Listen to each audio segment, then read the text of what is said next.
Nimaga ovqatlangani pastga tushmading? Qornim to'q. Agar chiqmasang, eshikni sindirib olib chiqaman.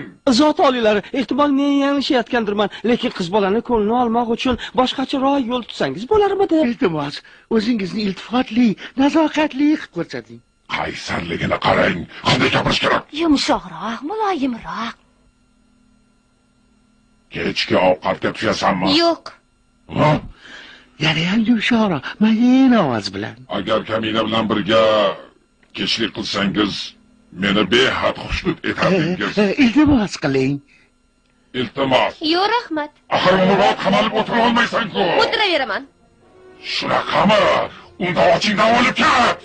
Baski u men bilan ovqatlanishni xohlamas ekan, hech qachon hech nima yemaydi. Siz tanishuvlari ko'ngildagidek bo'lmadi.